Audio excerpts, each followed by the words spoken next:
الحمد لله رب العالمين والصلاة والسلام على رسوله الأمين ومن تبعهم بإحسان إلى يوم الدين. کتاب التوحید کا آج یہ چوتھا درس ہے جو کہ چوتھے باب میں جاری ہے. چوتھے باب میں جس کا عنوان شرک سے ڈرنے کا بیان ہے. بعض باتیں ہم پڑھ چکے ہیں. اسی سلسلے کو آگے بڑھاتے ہوئے کہتے ہیں دعا کی دو قسمیں ہیں. پہلی قسم ہے دعائے عبادت. جیسے کوئی غیر اللہ کے لیے روزہ رکھے, نماز پڑھے یا حج کرے تو اس نے کفر اکبر کا ارتکاب کیا. دعائے عبادت اگر وہ غیر اللہ کے لیے کیا گیا تو کفر اکبر کا ارتکاب ہے. دعا کی دوسری قسم ہے دعائے سوال یعنی مانگنا, سوال کرنا. اور اس کی بھی دو قسمیں. پہلی قسم ہے جس چیز پر اللہ ہی قدرت رکھتا ہے, اللہ کے علاوہ کوئی اور نہیں کر سکتا, تو صرف اسی سے سوال کیا جائے, اسی سے مانگا جائے. اور اس کو غیر اللہ سے مانگنا شرک اکبر ہے. جس پر صرف اللہ قدرت رکھتا ہو اسے غیر اللہ سے مانگنا شرک اکبر ہے. جیسے غیر اللہ سے اولاد طلب کرنا, اولاد مانگنا, تو اولاد تو صرف اللہ رب العالمین دے سکتا.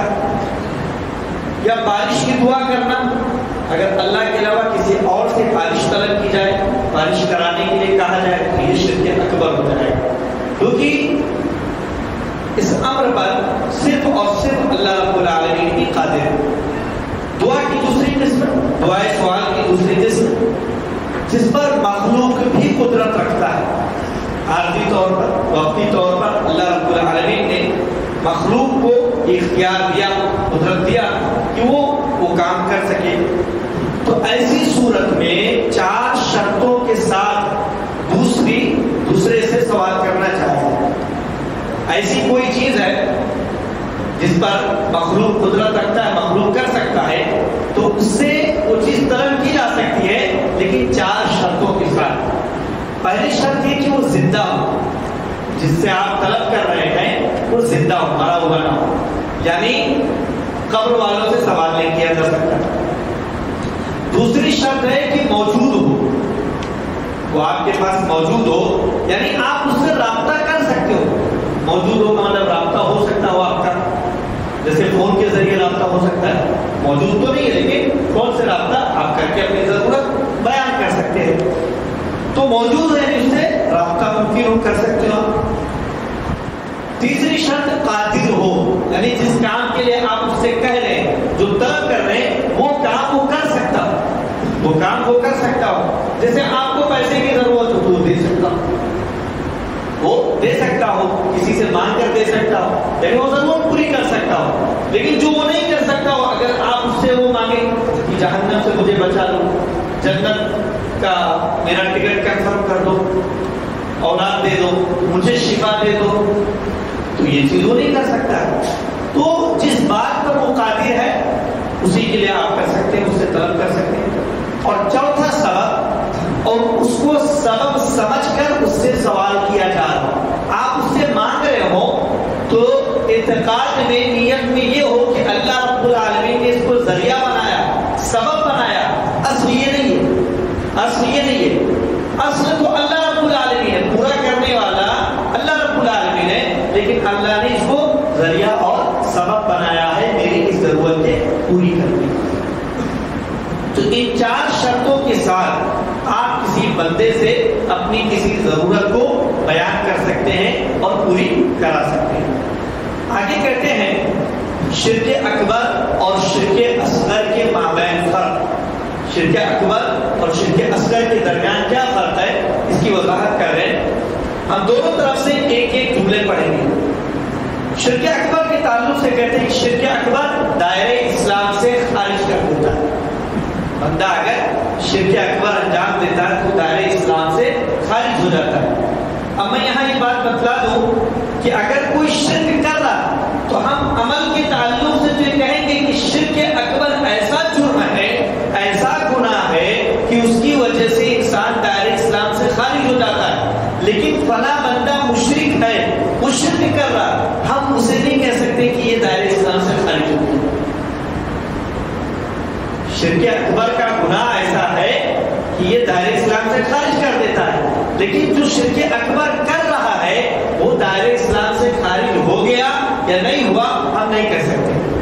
اس کے لیے شرطیں، اسباب ہیں، موانع ہیں، ضوابط ہیں، وہ ساری چیزیں جب پائی جائیں گی اس کے اندر تب یہ ہوگا کہ وہ شرک اکبر کی وجہ سے دائرہ اسلام سے باہر نکل گیا۔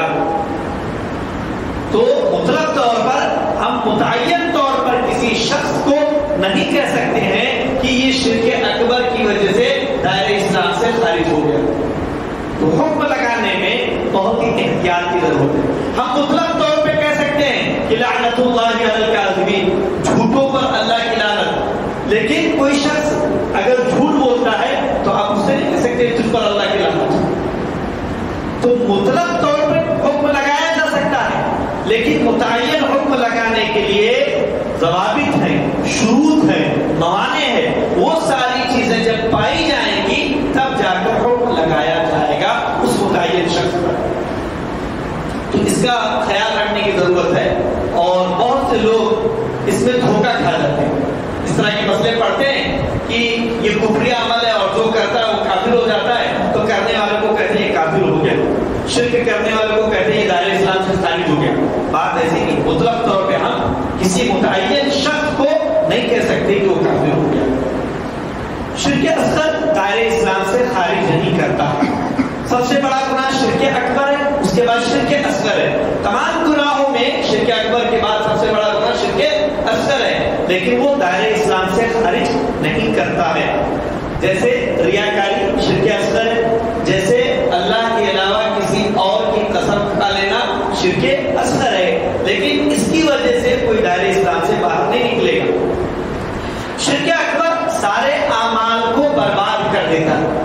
شرک اکبر جو ہے، جو بھی نیکیاں بندہ کیا رہے گا، اگر وہ شرک اکبر انجام دیتا ہے تو سارے اعمال اس کے برباد۔ ہم اور آپ تو عام انسان ہیں۔ اللہ رب العالمین نے انبیاء کرام 18 انبیاء کرام کا ذکر کیا اور فرمایا وَلَوْ أَشْرَكُوا لَحَبِطَ عَنْهُمْ مَا كَانُوا يَعْمَلُونَ، کہ اگر یہ بھی شرک کرتے تو ان کے بھی سارے اعمال برباد ہو جاتے۔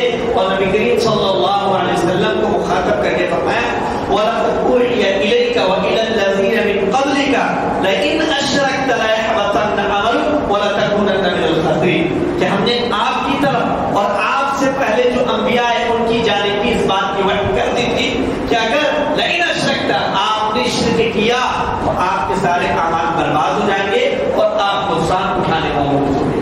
تو شرک اکبر سارے اعمال برباد کر دیتا ہے، جبکہ شرک اصغر سارے اعمال کو برباد نہیں کرتا ہے، بلکہ صرف اس عمل کو برباد کرتا ہے جس میں شرک اصغر موجود ہو، جس میں شرک اصغر موجود ہو۔ جیسے ہم نے ابھی تفصیل پڑھی ریاکاری کے تعلق سے کہ ریاکاری عمل کو برباد کر دیتا ہے، کس حد تک؟ نماز میں اگر ریاکاری آ گئی تو نماز برباد ہو جائے گی، اس کی سارے ضابطے ہم نے پڑھے۔ شرک اکبر کے تعلق سے کہتے ہیں جان و مال کو حلال کر دیتا ہے، بشرطے کہ اس کی تنفیذ، اس کو زمین پر لاگو کرنا جو ہوتا ہے وہ مسلم حکمران کی جانب سے ہو۔ یعنی اگر کوئی شرک اکبر انجام دے رہا ہے تو اس سے جنگ کی جائے گی، لڑائی کی جائے گی، لیکن یہ کام مسلم حاکم کرے گا، ہر کوئی نہیں کرے گا، مسلم حاکم اور مسلم حکومت کی ذمہ داری۔ شرک اصغر جان و مال کو حلال نہیں کرتا، جان و مال کو حلال نہیں کرتا۔ شرک اکبر دائمی طور پر جہنم میں رہنے کا باعث بنتا ہے۔ قرآن کریم میں کئی دلیلیں جس میں اللہ رب العالمین نے اس بات کو بیان کیا کہ جہنم اس پر حرام ہے اور شرک اکبر کو اللہ معاف نہیں کرے گا کبھی بھی۔ تو یہ دائمی طور پر جہنم میں رکھنے والا عمل ہے، جبکہ شرک اصغر دائمی طور پر یعنی ہمیشہ جہنم میں رہنے کا باعث نہیں بنتا ہے۔ آدمی اگر ریاکاری کر لے، شرک اکبر انجام دے دے، اللہ چاہے تو معاف کر دے، اگر طرف توبہ کرے تو معاف کر دے، یا اللہ رب العالمین ایسے ہی اپنے فضل و کرم سے معاف کر دے، یا اگر معاف نہیں کرے گا اور اس کی سزا اگر اللہ رب العالمین دے گا تو جہنم میں بندہ اپنی اس گناہ کی وجہ سے جائے گا، اس سزا کو بھگتنے کے بعد وہ جہنم سے نکال لیا جائے گا۔ شرک اکبر کے تعلق سے کہتے ہیں اس عمل کو شریعت میں شرک اکبر شمار کیا گیا ہو جیسے قبر کی پوجا، بت کی پوجا، شرک اکبر شمار کیا گیا ہو، تب آپ کہیں گے کہ یہ عمل شرک اکبر ہے. ہم اپنے طور پر کسی کو شرک اکبر نہیں کہہ سکتے. اور شرک اصغر اس عمل کو شریعت میں شرک اصغر شمار کیا گیا ہو، جیسا کہ ذکر ہوا ریاکاری اور جھوٹی قسم، غیر اللہ کی قسم کھانا، تو یہ شرک اصغر ہے. شرک اکبر کہتے ہیں نصوص شرعیہ میں، یعنی دلیلوں میں، قرآنی آیات اور حدیثوں میں لفظ شرک اور کفر معرف بِال ہو، یعنی اس کو الشرک کہا گیا ہو، الکفر کہا گیا ہو، تب وہ شرک اکبر ہوگا. شرک اکبر ہوگا، کفر اکبر ہوگا. اگر بغیر الف لام کے الشرک نہیں بلکہ لفظ شرک ہے، کفر ہے، تو پھر وہ شرک اکبر نہیں، شرک اکبر نہیں ہوگا. یہ ایک پہچان ہے. کہتے ہیں جس کو شرک اصغر کے تعلق سے جس کو اللہ تعالیٰ نے سبب قرار نہیں دیا اس کو سبب قرار دینا، جس کو اللہ نے سبب نہیں قرار دیا اس کو سبب قرار دینا.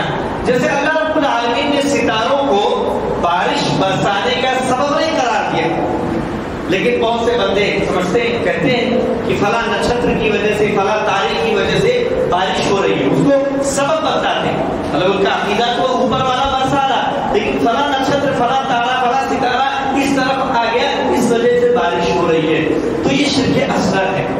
جس کو سبب اللہ نے نہیں بنایا اسے اگر سبب بنایا جا رہا تو شرک اصغر ہو جائے گا.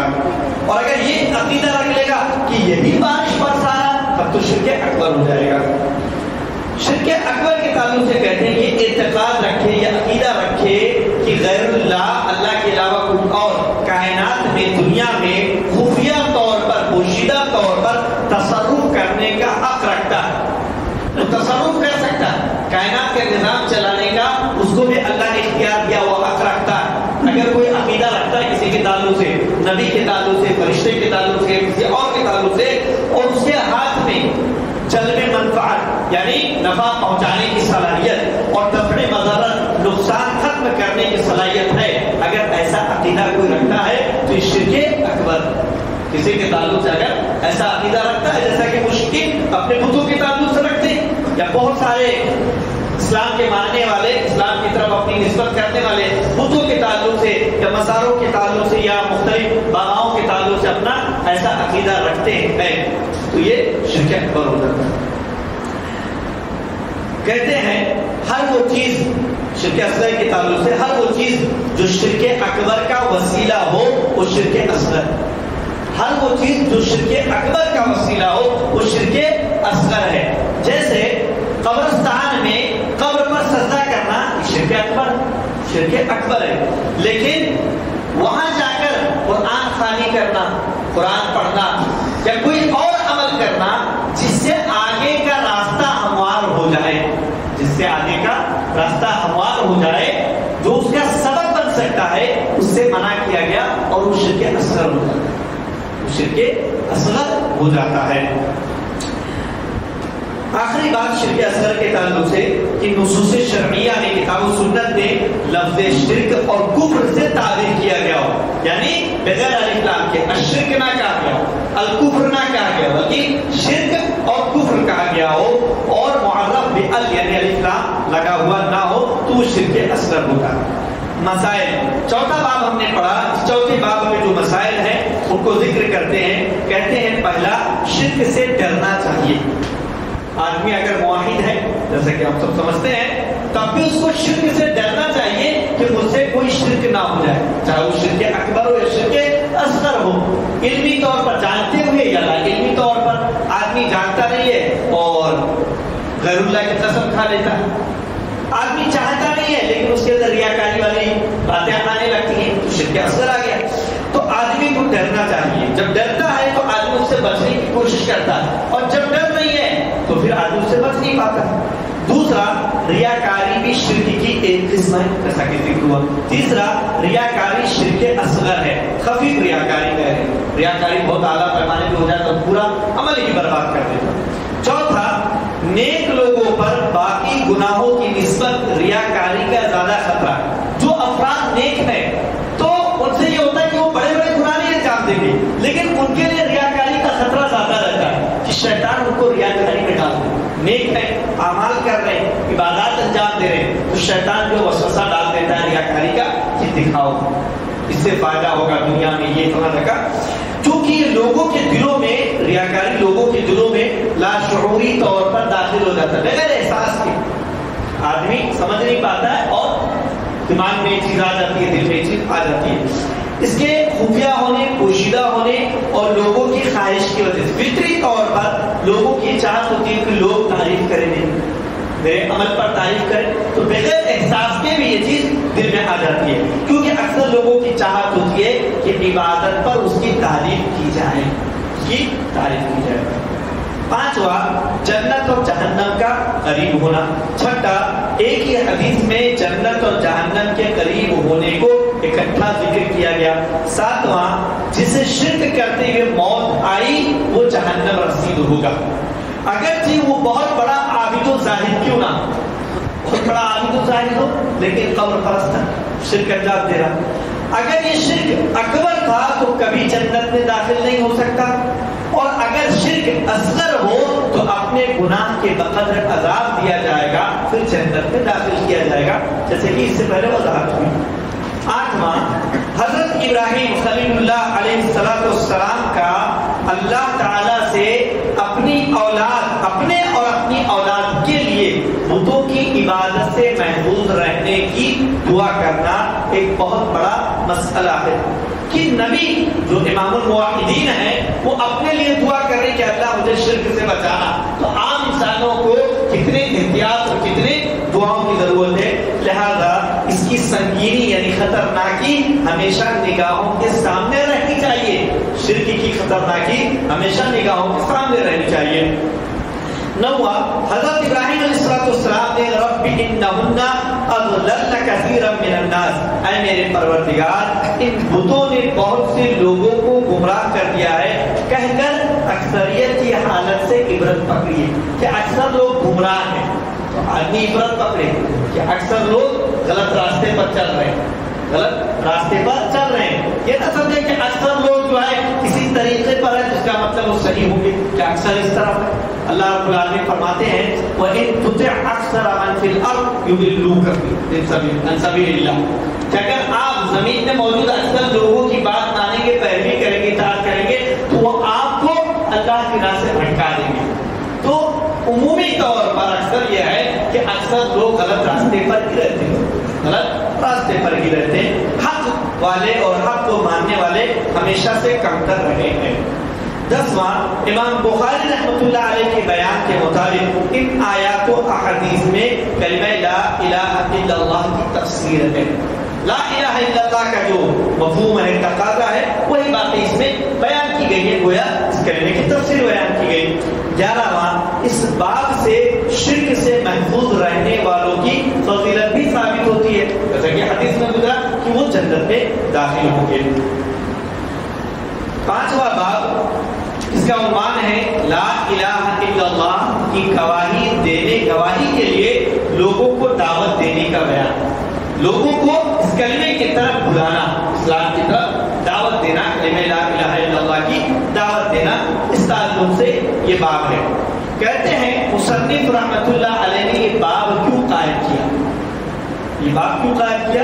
پہلی بات، جب انسان کی خود کی اصلاح ہو گئی، ابھی تک ہمیں یہ بتایا جا رہا تھا لا الہ الا اللہ کی حقیقت، آدمی علم حاصل کر رہا تھا، سیکھ رہا تھا، اپنی اصلاح کر رہا تھا. تو جب انسان خود کی اصلاح کر لے اور توحید کی محبت دلوں میں راسخ ہو گئی، بیٹھ گئی، تو ضروری ہے کہ دوسروں کو اس کی طرف دعوت دی جائے، اپنی طرف بات اپنے تک محدود نہ رکھا جائے بلکہ دوسروں تک پہنچائی جائے. لہذا اس عظیم مقصد کے تحت مؤلف نے اس باب کو قائم کیا ہے، کیونکہ بندے کا ایمان اسی صورت میں مکمل ہو سکتا ہے جب وہ دوسروں کو بھی توحید کی دعوت دے.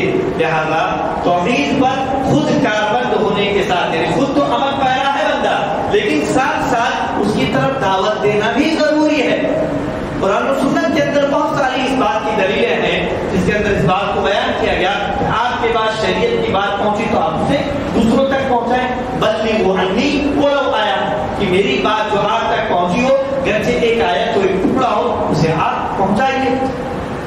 تاکہ ایمان مکمل ہو، ورنہ ناقص رہے گا. ایمان تو رہے گا لیکن کامل ایمان حاصل نہیں ہو پائے گا. تو امر بالمعروف و نہی عن المنکر کا فریضہ، نیکی کا حکم دینا اور برائی سے روکنا، یہ ہر مسلمان کی ذمہ داری ہے. اس کے علم کے مطابق، جتنا علم ہے اس کے پاس اور اس کے دائرے کا عالم، اس کا دائرہ کا گھر تک ہے تو گھر کے اندر، محلے تک ہے تو محلے کے اندر، جس کا جتنا دائرہ ہے اس کو اس دائرے میں اس فریضے کو انجام دینا. دوسری بات، اس باب کو قائم کرنے کا ایک مقصد یہ ہے کہ ان لوگوں پر رد ہے جو کہتے ہیں کہ سب سے پہلے نماز کی دعوت دی جائے گی، نہ کہ توحید کی. سب سے پہلے توحید کی دعوت دی جائے گی، نہ کہ نماز کی، اعمال کی. سب سے پہلے توحید کی. اور اس کی دلیلیں ذکر کرتے ہیں. پہلی دلیل اللہ کا فرمان ہے قل هذه سبیلی ادعو الی اللہ علی بصیرۃ انا ومن اتبعنی. اے محمد صلی اللہ علیہ وسلم آپ کہہ دیں کہ میرا اور میرے پیروکاروں کا راستہ تو یہ ہے کہ ہم سب علم کی روشنی میں، علی بصیرۃ، علم کی روشنی میں اللہ کی طرف بلاتے ہیں. اور اللہ کی طرف بلانے میں سب سے پہلی چیز اللہ کی وحدانیت ہے، اللہ کی توحید ہے. اللہ تعالیٰ ہر عیب سے پاک ہے اور میں شرک کرنے والوں میں سے نہیں ہوں. آیت میں کہا کہ سبیلی، میرا راستہ، میرا طریقہ، اور اس میں آپ کی لائی ہوئی شریعت کی ہر چیز شامل ہے، چاہے اس کا تعلق عبادت سے ہو یا اللہ کی طرف دعوت دینے سے. ہر چیز، جو طریقہ آپ نے بتلایا ہے اسی طریقے سے کام کرنا ہوگا، اسی منہج کے مطابق کام کرنا ہوگا. آیت میں الی اللہ، اللہ کی طرف بلانے کی بات ہے. تو دعا کی یعنی دعوت دینے والوں کی دو قسمیں، داعی الی اللہ، اللہ کی طرف بلانے والے، اور داعی الی غیر اللہ، اللہ کے علاوہ دوسروں کی طرف بلانے والے. دوسرے لوگ تو بلاتے ہیں اپنے اپنے مذہب اور اپنے اپنے لوگوں کی طرف. آیت میں کہا کہ علی بصیرت، علم کی روشنی میں. بصیرت کسے کہتے ہیں؟ بصیرت علم شرعی، شریعت کا علم ہو، مدعوین کی حالت کا علم، جن کو آپ دعوت دے رہے ہیں ان کی حالت کا علم، ان کے تعلق سے آپ کو معلومات ہونی چاہیے، کس نیچر کے، کس مزاج کے، کس انداز میں ان کو سمجھانے کی ضرورت ہے، کیسی بات ان کے لیے مؤثر ہوگی. تیسری حکمت، حکمت وہی انداز وغیرہ. ان تینوں اشیاء کے مجموعے کو بصیرت کہتے ہیں. کہ علم ہو، اپنے پاس شریعت کا علم ہو، داعی کے پاس جن کو دعوت دے رہا ہو ان کی حالت کا علم ہو، کیسے لوگ ہیں، کس مذہب کے لوگ ہیں، کیا نیچر ہے، یہ ساری باتیں جو ہے. اور اسی طریقے سے آدمی کے پاس حکمت ہو اپنی بات رکھنے کا انداز وغیرہ. داعی الی اللہ کی 4 شرطیں، داعی الی اللہ کی شرطیں، 5 شرطیں یہاں ذکر کی ہیں. داعی الی اللہ کی 5 شرطیں. پہلی شرط اخلاص، کہ آدمی دعوت کا کام کرے تو مقصد جو ہو وہ اللہ کے لیے، کہ ہم اللہ کو راضی کرنا چاہتے ہیں، یہ مقصد ہو اس کا. ایسا نہیں کہ شہرت یا کوئی اور مقصد ہو اس کا. دوسری شرط شرعی علم، جو دعوت کا کام کرے اس کے بعد شریعت کا علم ہونا چاہیے. اگر علم نہیں ہے تو دعوت کا کام نہیں کرنا ہے. اگر علم نہیں ہے تو بغیر علم کے کام نہیں کرنا ہے. گرچہ ایسا لگتا ہے کہ بغیر علم کے فائدہ ہو گیا، لیکن وہ وقتی طور پہ فائدہ ہمیشہ کے لیے نقصان دہ ثابت ہو جاتا ہے. اسی لیے بغیر علم کے دعوت کا کام نہیں کرنا. آپ کو جتنا علم ہے آپ اتنا کام کریں. آپ کو معلوم ہے کہ نمازیں فرض ہیں، نمازیں پڑھنی ہیں. آپ کے سامنے آپ کے احباب، رشتے دار، آپ کے گھر والے جو نہیں پڑھتے ہیں یا جو ایسے ہیں، آپ ان سے گفتگو کریں، اچھے انداز میں ان کو سمجھائیں. جتنا علم ہے اتنا کام کرنا ہے، جتنا علم نہیں اسے چھوڑ دینا. تیسری چیز شرط جو حکمت، حکمت کے ساتھ کام کرنا. چوتھی شرط مدعوین کی حالت کا علم ہے، جن کو آپ دعوت دے رہے ہیں ان کے بارے میں معلومات ہونی چاہیے آپ کو. پانچویں چیز صبر، بغیر صبر کے آپ دعوت کا کام نہیں انجام دے سکتے. پانچویں چیز بغیر صبر کے آپ دعوت کا کام انجام نہیں دے سکتے. اور تیسری شرط جو حکمت بیان کی گئی اس میں نرم رویہ بھی، کہ نرمی کے ساتھ آپ کو کرنا.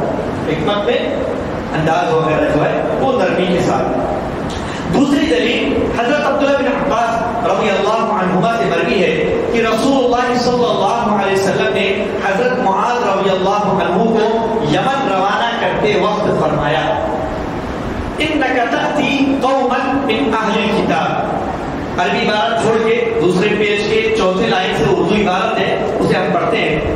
اللہ کے رسول اکرم صلی اللہ علیہ وسلم نے یمن بھیجتے ہوئے معاذ رضی اللہ عنہ سے فرمایا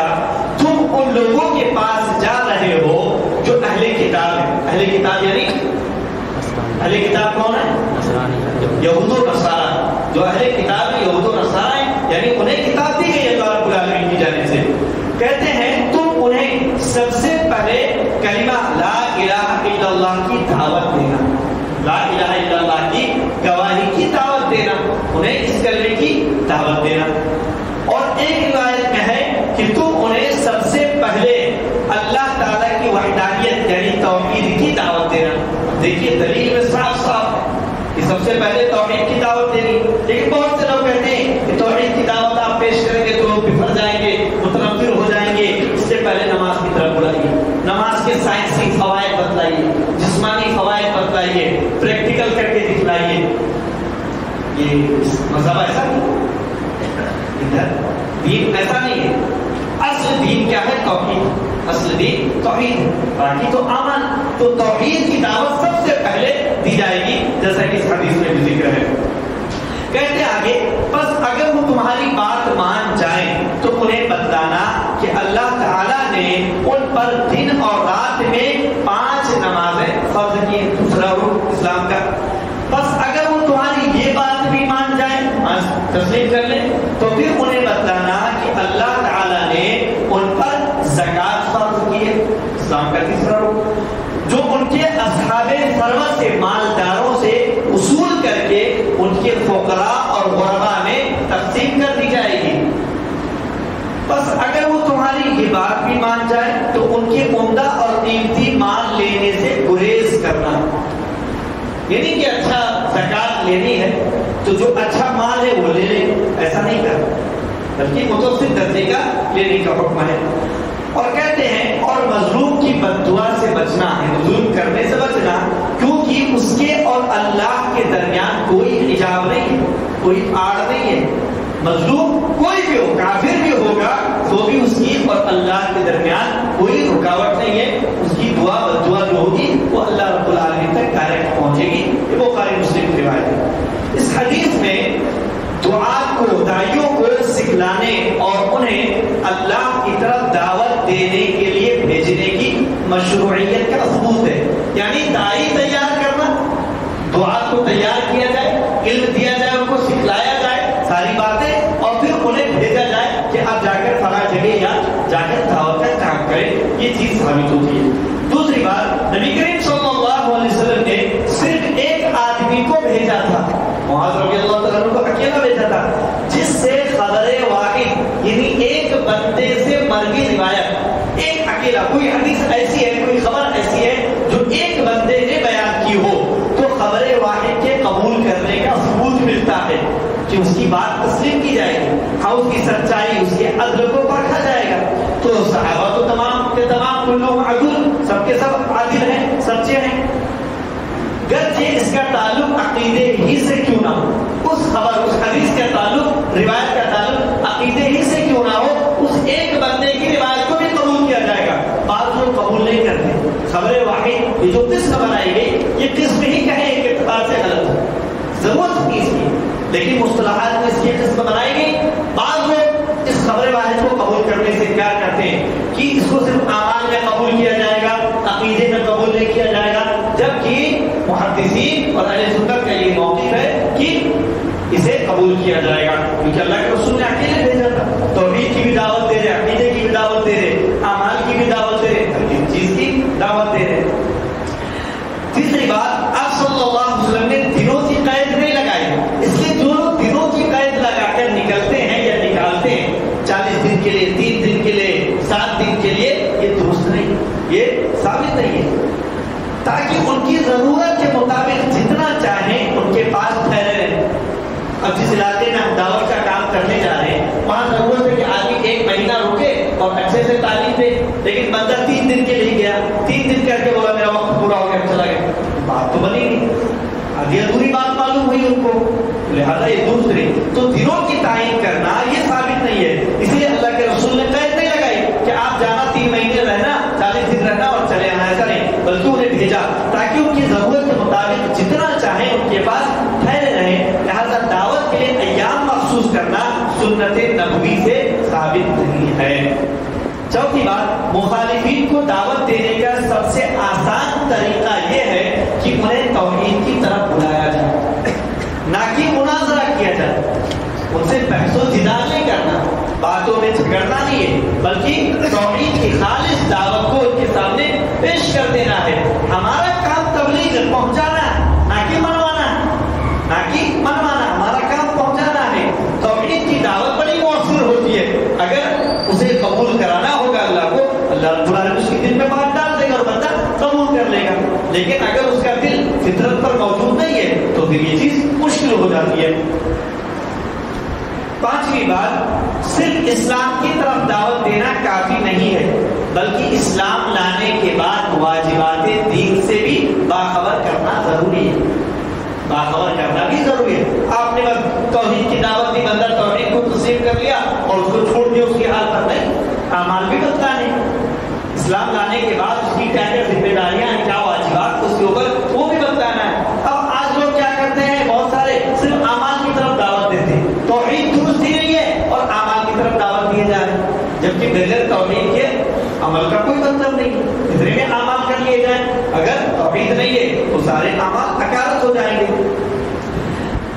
تاکہ دعوت توحید قبول کرنے والوں کو اطمینان ہو جائے، جب توحید قبول کر لے گا تو اب عمل کرے گا تو سکون میسر آئے گا، مطمئن ہوگا بندہ۔ اور جب عمل نہیں ہے، کوئی صرف توحید کو قبول کرے بیٹھا ہے تو سکون نہیں ملے گا اسے، اور وہ ان پر کاربند ہو سکے۔ لیکن یہ سب ترتیب وار ہوگا، جیسا کہ حدیث میں ترتیب ہے، پہلے 5 وقت کی نماز بتلائی جائے گی، وہ قبول کر لیں گے تو پھر آگے کے مراحل طے کرائے جائیں گے، جیسا کہ معاذ رضی اللہ تعالیٰ عنہ والی حدیث میں مذکور ہے۔ اسی پر اتفاق کرتے ہیں، اللہ رب العالمین سے دعا کو کہ ہم تمام لوگوں تک دعوت توحید کو قرآن و سنت کے منہج کے مطابق پہنچانے کی توفیق عطا فرمائے اور سماج و معاشرے